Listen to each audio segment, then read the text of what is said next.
Bonjour, bienvenue.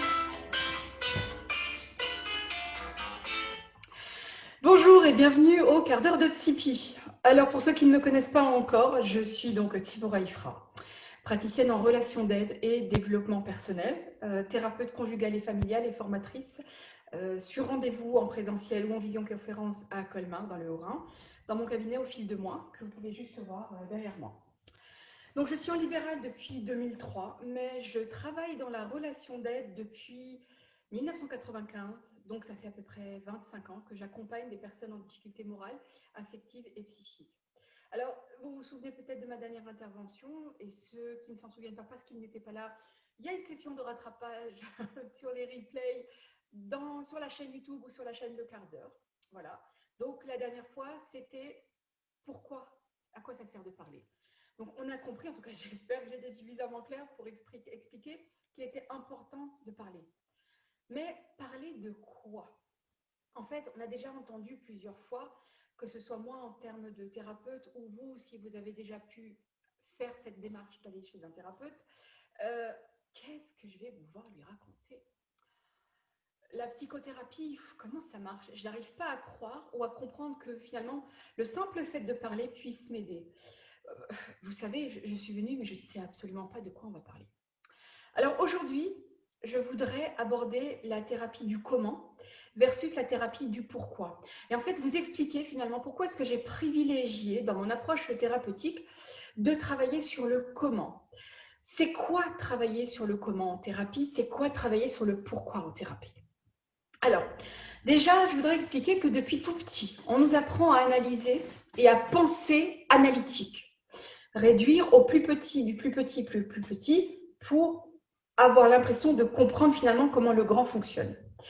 Et donc, on va penser analytique, nous sommes cartésiens, et on nous dit que c'est comme cela qu'on est performant. Alors, on est d'accord avec le fait que la thérapie, c'est comment mettre fin à ma souffrance dans l'ici et maintenant. La question que je voudrais poser, c'est la suivante. Est-ce que si je sais pourquoi j'ai mal, je vais arrêter d'avoir mal? Est-ce que si je comprends quelles sont les causes originelles et profondes de ma souffrance, est-ce que forcément je vais aller mieux? Et admettons qu'il y ait plusieurs réponses au pourquoi. Quelle sera la bonne réponse? En fait, ces questions, on se les est toutes et tous posées à un moment ou à un autre, autant moi que les autres, hein, je me mets dans le même panier, parce qu'il faut dire ce qu'il en est, fantasmatiquement parlant. L'être humain est persuadé qu'à partir du moment où il connaît la cause, il va être guéri.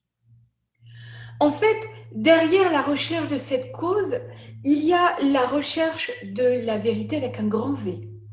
Même pas de la réalité propre à chacun, la recherche de la vérité. Qui peut se vanter de connaître la vérité? En fait, derrière la recherche du pourquoi, on observe que se cache très souvent la recherche d'un sens, que la majorité des personnes assimilent à la dite vérité. La vérité comme substantifique moelle de la création du monde, des hommes, des humains, des relations et des faits. Je reviens à l'exemple que je donnais la semaine dernière. Est-ce que si je me mets dans un coin de mon bureau, donc celui là-bas, et que je suis dos à la porte, et que je dis « je ne vois pas de porte », forcément je ne peux pas la voir puisque je l'ai dans le dos. Est-ce que ma description est empreinte d'un mensonge simplement parce que je n'ai pas cet angle de vue? Est-ce que si je me mets dos à la bibliothèque, là voilà, le fait que je ne vois pas la bibliothèque fait de ma vision de ma réalité un mensonge? Elle est tout au plus une description incomplète, mais certes pas mensongère. La notion de vérité, elle est donc extrêmement subjective, comme la réponse au pourquoi. Pourquoi est-ce que ça m'est arrivé? Pourquoi est-ce que je suis anorexique? Pourquoi est-ce que je suis boulimique? Pourquoi je suis toxicomane? Pourquoi ça n'arrive qu'à moi? Pourquoi mon mari m'a trompé? Pourquoi ma femme m'a trompé? Pourquoi mon fils a fugué? Pourquoi ma fille a ce comportement? Pourquoi? Il faut comprendre qu'il n'existe pas de vérité, mais uniquement des constructions du réel. Surtout, est-ce que si véritablement j'arrivais à répondre avec sincérité et objectivité et neutralité à ces questions, finalement, est-ce que je me sentirais mieux pour autant? Je ne suis pas sûre. Parce que déjà, il y aurait plusieurs réponses à une seule question et ce n'est pas parce que j'ai un aperçu de pourquoi ça s'est passé que je vais maintenant mieux. Déjà. C'est la raison, du coup, pour laquelle je vais être amenée à travailler sur le comment. Comment ça fonctionne? Comment se passent les interactions? Comment j'observe les relations? Comment je communique? Comment est ma posture? Comment est ma posture? Est-ce qu'elle est comme je veux être? Comment est perçue ma posture par les autres? Comment est perçue ma posture par la personne avec laquelle je suis en relation? Et comment est perçue ma posture par quelqu'un qui est extérieur à la relation? C'est-à-dire, je suis en train de discuter avec quelqu'un, comment il me perçoit? Je suis en train de discuter avec quelqu'un dans le cadre d'une relation. Comment est-ce que la personne qui pourrait être observatrice à côté, donc qui n'est pas forcément en interaction avec nous, va percevoir ma posture dans la relation? Autant de paramètres qui sont importants et fondamentaux pour comprendre comment on fonctionne. Donc, si je comprends et que j'appréhende l'analyse de cette problématique, quels que soient finalement les termes du comment, je vais pouvoir interagir sur fonctionner différemment. Je suis en train de discuter avec quelqu'un et la personne qui nous regarde se dit « Ah, j'ai vraiment l'impression que c'est une discussion entre un prof et son élève. » Il est hors de question, en tout cas pour moi, de me positionner en l'état. Donc le retour de cette personne qui n'était pas forcément le retour de celle qui est directement concernée, en tout cas, m'interpelle. Autant que si c'est la personne qui me dit « Écoute, quand je discute avec toi, j'ai l'impression d'être face à une maîtresse d'école. » Comme ce n'est pas la posture que je veux éviter, ben, je vais réfléchir à ma posture. Je vais essayer de comprendre qu'est-ce qui se joue chez moi, parce que forcément, si lui me renvoie ça, peut-être qu'il n'est pas à l'aise avec la posture de la maîtresse d'école. Et donc forcément, il va être impacté par la posture et non pas par ce qui sort de ma bouche. Idem pour cette personne qui fait ou non partie des interactions, qui m'envisage comme ça, peut-être que ma posture le dérange ou qu'elle va penser que parce que je peux irradier cette posture, l'autre peut se sentir mal à l'aise. Donc, c'est important, tout ce questionnement, c'est ce qu'on appelle du questionnement circulaire. Donc, c'est à ça que la thérapie du comment, on se rend compte qu'elle peut avoir un impact certain en thérapie de couple, en thérapie familiale, et même si on ouvre la focale plus grande, en gestion et management d'entreprise. De plus en plus d'ailleurs de managers se font former à l'analyse systémique pour avoir une vision et une lecture différente de ce qui se passe dans leur entreprise. Non pas en termes de pourquoi, mais en termes de comment ça fonctionne. En fait, on se rend compte que l'approche systémique, dont j'ai parlé la semaine dernière, est tout à fait adaptée à la plupart des pratiques managériales et est en fait un levier relativement stratégique de performance des organisations. Alors, c'était la parenthèse autour de l'entreprise. C'est pour vous montrer que vraiment cette manière d'envisager les choses, elle peut être utilisée dans plein de domaines. Cette thérapie du comment, ou plutôt cette thérapie qui va, comment je vais dire, privilégier le rapport au comment, est donc une thérapie qui est bien plus concrète et qui laisse finalement tout à fait sa place à la notion d'inconscient, laissant d'autant plus sa place à la notion de sens, mais je reviendrai à cette notion de sens un peu plus tard. Donc, le comment.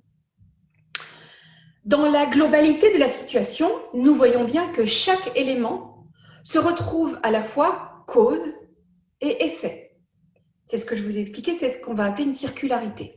La cause originelle existe donc sans doute, mais du point de vue systémique, elle n'a absolument aucune importance. Je n'ai pas besoin de savoir est-ce que c'est la poule ou l'œuf qui est à l'origine du monde, j'ai juste besoin de savoir comment ça fonctionne dans l'ici et maintenant, pas dans la création du monde.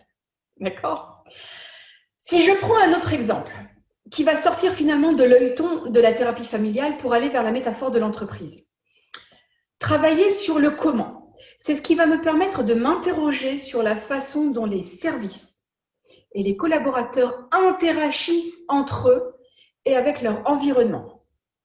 Au lieu d'être focus sur quelles sont les procédures, comment fonctionne un service en particulier, quelles sont les compétences de chacun, quelles sont les procédures propres à chaque service, etc., etc., etc. En fait, on va envisager l'entreprise dans sa globalité et du coup, je vais essayer de la décrire dans un fonctionnement global. On peut considérer qu'une famille fonctionne comme une entreprise et vice-versa. De ce fait, on a conscience que la thérapie du comment, elle va me permettre de prendre des décisions non plus, j'aime beaucoup cette expression, non plus en connaissance de cause, mais bien plus en connaissance de conséquences. Conséquence de quoi, vous allez me répondre? En conséquence des décisions prises et de son expérimentation sur le terrain, de sa mise en pratique. Parce qu'en fait, en travaillant sur le comment et sur le comment des conséquences, je vais prendre conscience d'une chose très simple. Un peu plus de la même chose continue à produire toujours de la même chose. Je vais donc être attentive à la solution proposée, mise en place, et si elle ne marche pas, je ne vais pas indéfiniment persévérer, parce qu'en persévérant, je vais alimenter le dysfonctionnement. Je vais donc alimenter le problème. Alors que dans la thérapie du comment, on va essayer, on va réessayer, on va éventuellement aménager, mais si ça ne fonctionne toujours pas, comme on est focus sur le comment, on va faire autre chose. Et de toute façon, en faisant autre chose, on obtiendra, je vous le donne en mille, autre chose. Alors cette thérapie du comment, vous l'aurez compris, c'est une thérapie basée sur l'analyse systémique. Donc j'en ai parlé la semaine dernière, j'en reparle là maintenant rapidement, c'est-à-dire sur la thérapie qui envisage, en tout cas la thérapie ou la lecture d'une situation, qui envisage et appréhende la personne, l'individu, sous l'angle de ses relations avec les autres et du contexte. Donc on a relation, interaction et contexte dans lequel intervient la dite problématique. Et du coup, on se rend compte que la richesse de l'approche systémique est d'utiliser ce qu'on va appeler la méthode socratique, c'est-à-dire poser des questions plutôt que d'affirmer des vérités. Et sans être péremptoire, qu'est-ce qu'on affirme systématiquement comme vérité? En fait, on se rend compte que ce questionnement va permettre l'obtention d'informations, la circularisation d'informations, c'est-à-dire que je vais apprendre des choses que je ne savais pas que je savais par le biais du système familial. Et du coup, je vais modifier mon angle de vue des problèmes. Parce qu'il est clair, c'est clair, c'est clairement établi, et ça fait 25 ans que je le vois, que beaucoup de situations, la problématique est générée par un malentendu, une mauvaise perception de ce qui est.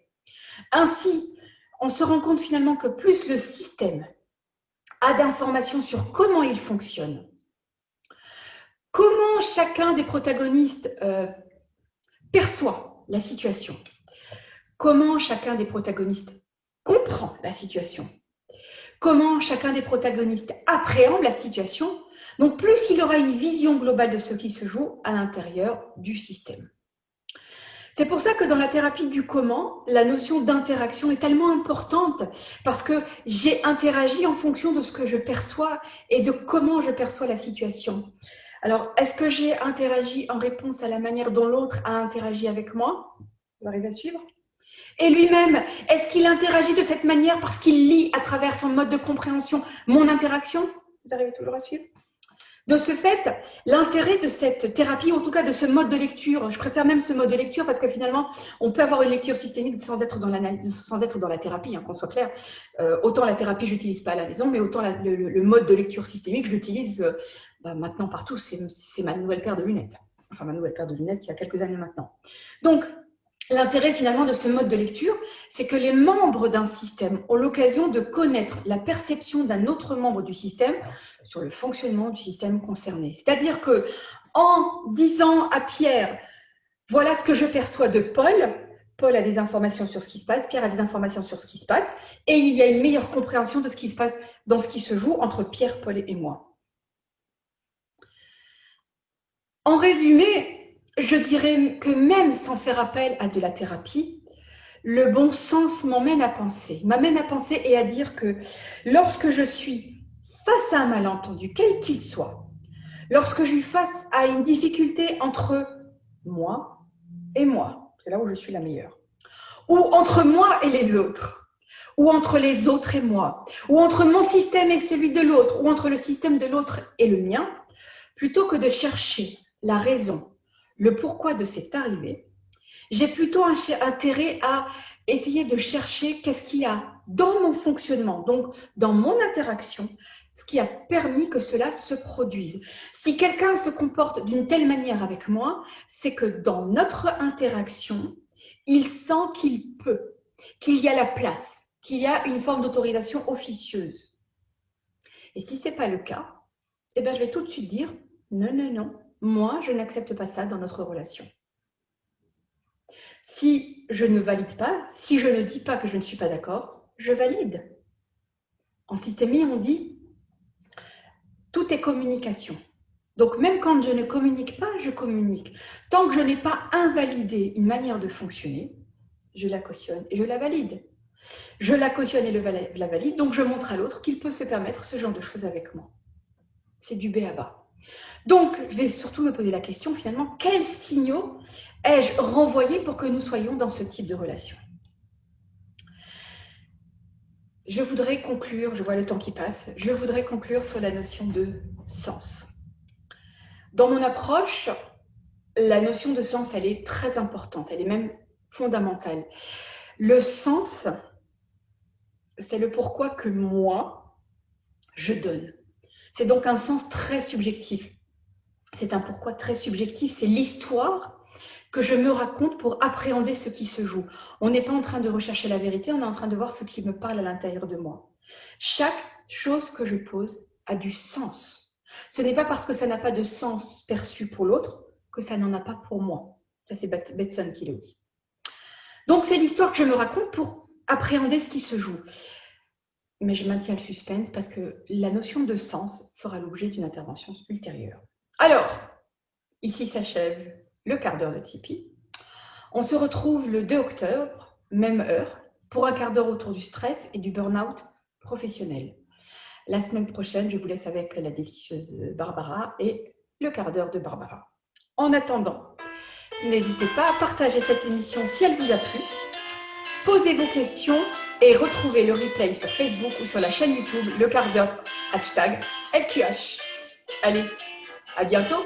Bon week-end. Bye bye.